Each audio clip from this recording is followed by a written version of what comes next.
1,427 days since Richard was murdered on the Fort Bliss footprint, and it was a code red. That means it was an internal order to have him killed. And why? What was the motive? Because he was a whistleblower, because he was exposing criminal activity on Fort Bliss. And, it's not a crazy thing, because Fort Bliss is in El Paso, Texas, which is the border city with Juarez, Mexico. And as you know, Juarez, Mexico, and you might not know this, is absolutely a war zone right now. I mean, I am hearing that so many people are being brutally murdered. These are brutal. Oh, that's loud. I guess I'm on. So there is so many brutal murders over there. And of course, Juarez, Mexico, I consider that a Siamese sister city of El Paso, because they are connected.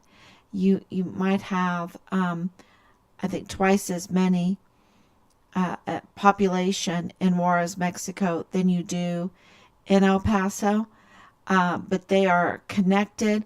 They only have a fence in between them, and of course the Rio Grande, which is not very. There's not very much water. Water is being controlled, obviously, and I can give my opinion on that, because I used to live in El Paso when I was a girl, and there was a lot more water at that time. There was a lot more water, and I don't think it's climate change or anything like that. I think that water is being controlled, and I guess that's just from living in Ireland and having so much water, and then a company came in and wanted to control the water there. And it's like, the Irish are like, oh, what do you mean control the water and make us pay for the water? Because, they don't, they historically don't have water bills in Ireland, because there's so much water, there's just so much. And it's, anyway, so that, to have that kind of war zone over in Juarez, and for us to say there's criminal activity on Fort Bliss and El Paso, and that Richard, when he got there, he told us it's just so bad. It is so bad. Okay? It is so bad. And, so we all know that there is crime. We all know that people, will sneak drugs and try to sell drugs and, steal things and try to extort and all of that. We know that. Our family knows that. So for Richard to say it is so bad, and then to be reporting multiple times to Child Protective Services, to call FBI Houston, to talk to Washington, D.C., there was something going, it was really, really bad. And we know from Brigadier General David Stewart that there were absolute audits going on Fort Bliss when it comes to weapons, because he told us that the barracks were flush with weapons, that they had a weapons problem. And, that never really got resolved. The weapons, because we got reports of health and welfare checks where loads of weapons were confiscated, or they would even let them, they would say, if you come forward now, you're not going to get in trouble. So we have all of that documented. Remember the one assault rifle laying on the middle of the road there at Fort Bliss, right in the middle of an intersection. That also happened. So there are security breaches everywhere, and it is absolutely not outlandish for us with all of the evidence that we have, the hard evidence, the circumstantial evidence, the irregularities, to say that Richard, um, well, it's the only thing to say. It's the only thing to say because the U.S. government looked at the evidence and they determined Richard to be deceased. They're still keeping Richard's remains from us.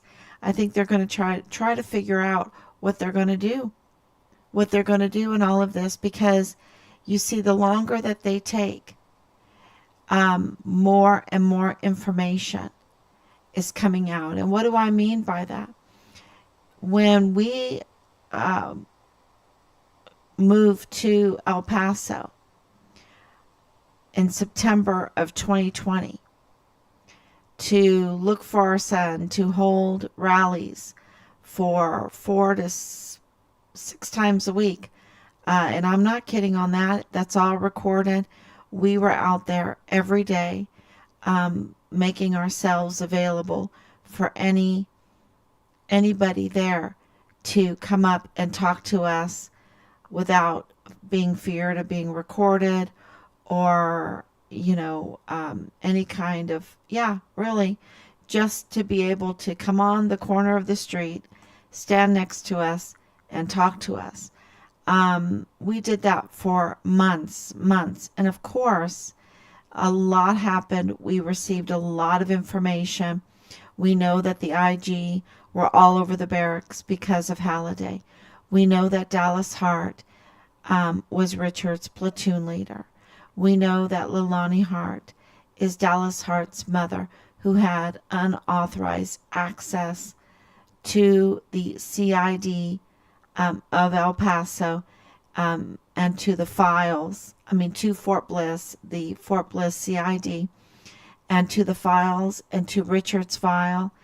And we have that corroborated by Bob Moore's group.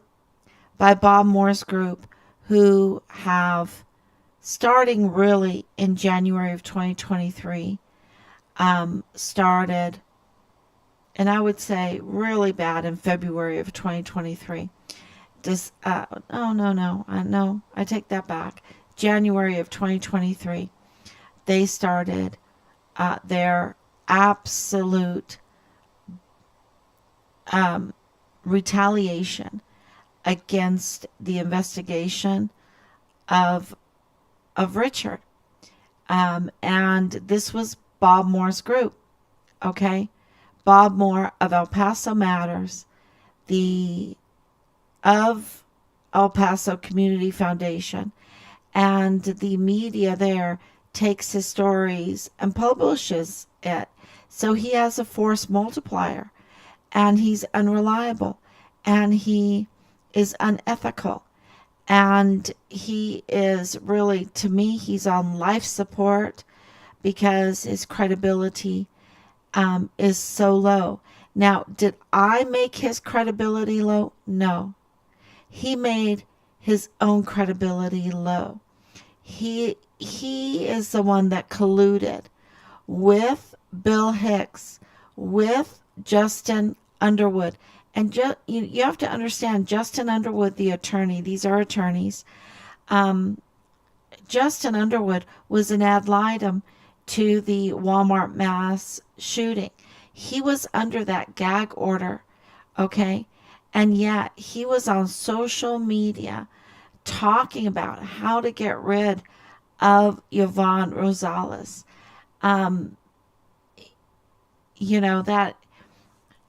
That's just very, very unethical, right? Very, very unethical. With Bob Moore, This is Bob Moore's group with Bill Hicks, the usurper, the usurper of the 34th Judicial District Attorney's Office. A broken criminal justice system is now, that's what's going on in El Paso. In El Paso, a border city with Juarez, Mexico, where they are having absolutely a war zone there, an absolute war zone. And El Paso is suffering from a broken criminal justice system. No prosecutor, because he's a usurper and he is tainting, he is botching every case because he's a usurper. I mean, lucky criminals, right? Lucky criminals, they have a usurper as a district attorney for El Paso. He's illegal. He's illegal in that situation. That's what that means. That he has not followed the requirements, and therefore he should not be there. And if you don't follow the requirements of the Texas Constitution, then the cases are botched. And so this is Bob Moore's group. And Bob Moore, who absolutely has received the information about all of this, is not reporting it. And he's media. He's media. And, you know, when I was just now talking, when we moved to El Paso, talking about that time in 2020, and in October of 2020, Nadal Baim walked into a Dollar General store and told the cashier that Richard was dead. To make a long story short, that Richard was dead, and it was a secret. That the FBI had found Richard's parts, right? And that he was an FBI agent. So we have found out from that time that he indeed, we have evidence that corroborates all of that. And, why is it a secret that Richard, remains were found? They should absolutely tell us. We know now because the U.S. government reviewed all of the evidence, not just, there's a lot of evidence that we have been presenting. And the CID have been left wanting. Because why are they not doing a deep dive investigation into Nadal Baim, where he worked, the Dollar General, who was working next to him, about the property, what connections that he has, and are those connected to Richard's case, and the prime suspects being Dallas Hart, Richard's platoon leader, and his mother, Leilani Hart. Why is the CID not doing a deep dive investigation into that? These are trained investigators. So, and why is Bob Moore not doing a deep dive in that? Because they know a lot going on in that area of El Paso, or on that street, Donovan, and more,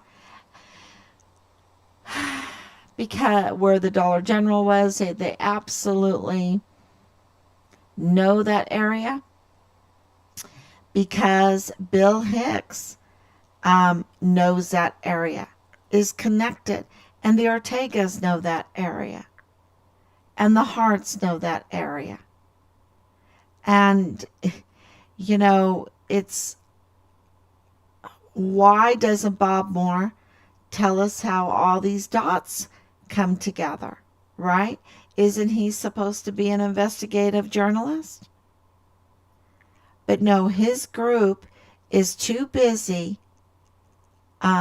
being imposters and harassing and retaliating against our family.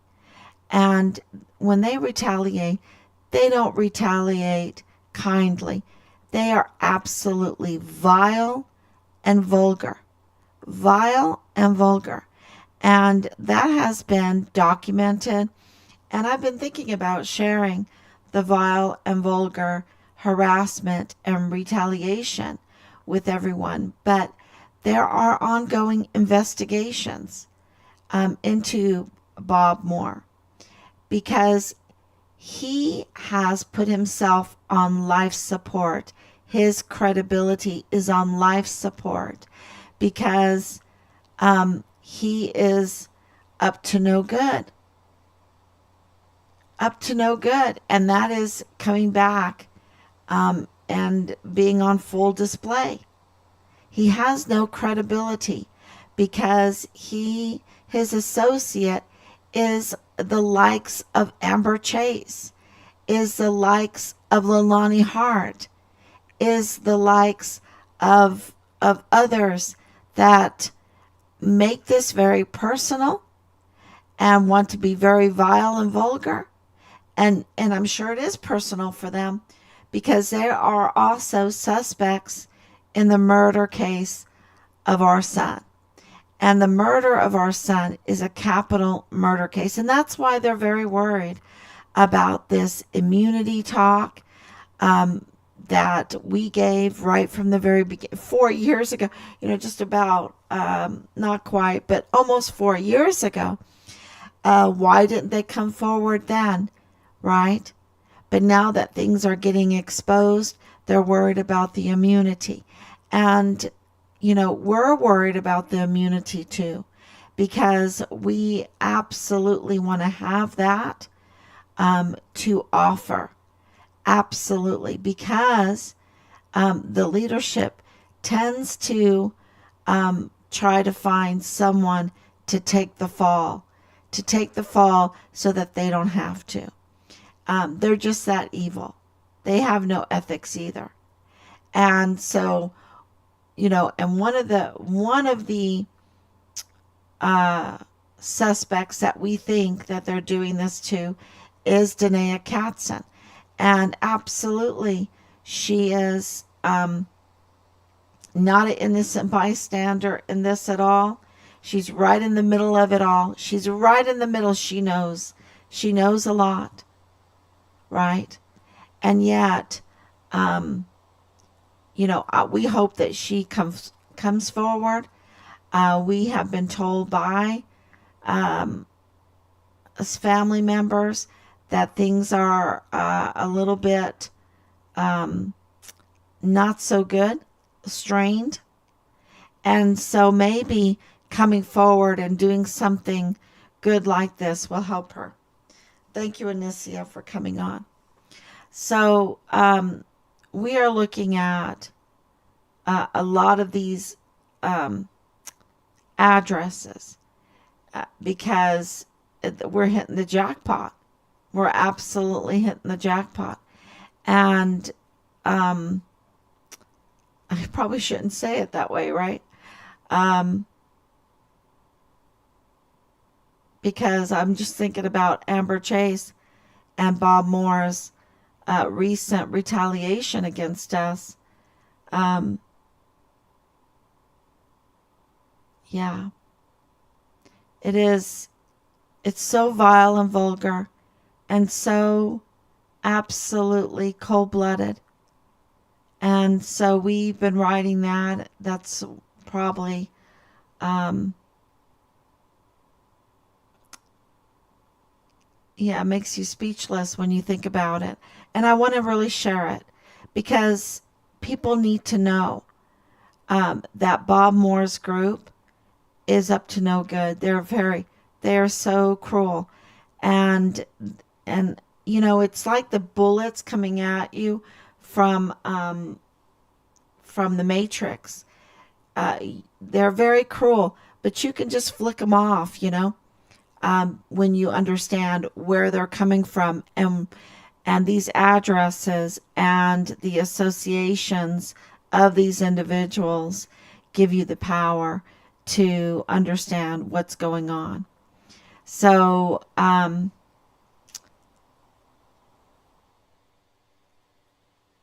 so stick with us. I know I have this little pause because there's so much going on right now, and I'm trying to think about what I'm allowed to say.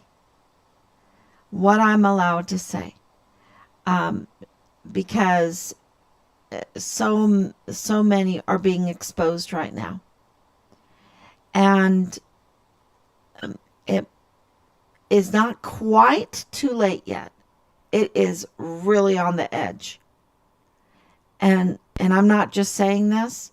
I'm just saying if you don't want to be on the wrong side of a capital murder case, you really need to come forward now and say what you know. Because Bob Moore's group is, their credibility is shot. And and ours has been going up. Ours has been going up and his has been going down, rightfully so. Rightfully so, because we've caught him. We've caught him doing very unethical things. And yeah, he cannot be trusted.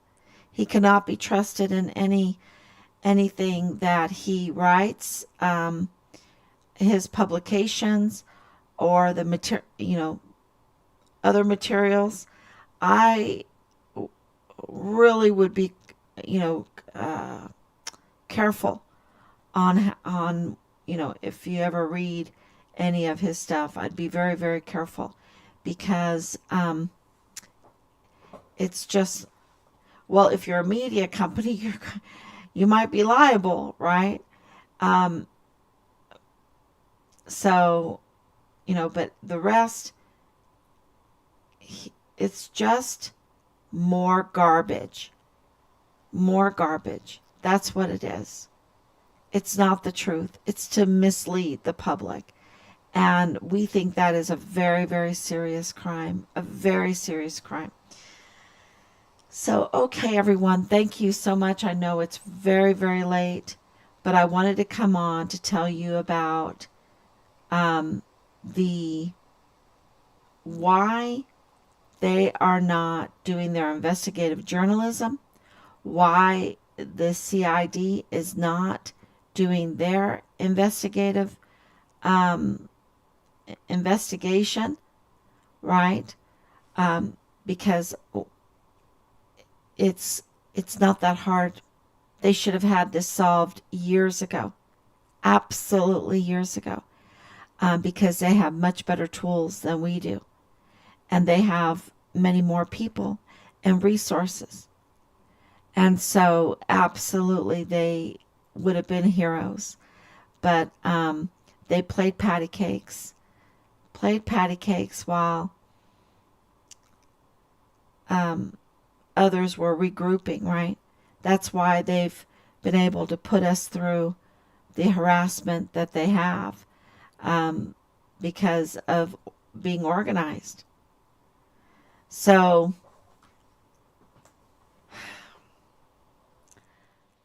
why doesn't Bob Moore report that? Clearly there is a problem, and we know what the problem is. So, thank you, everyone. God bless you.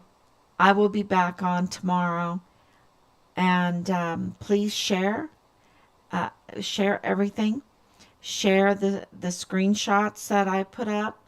Um, the whole thing with the car, the buying of used cars is very, very interesting. That's all breaking. And we first want to report that to all the authorities before we say it live. And yeah, because they are without an excuse. They could have solved all of this years ago. So thank you so much. God bless you, and I will be back tomorrow.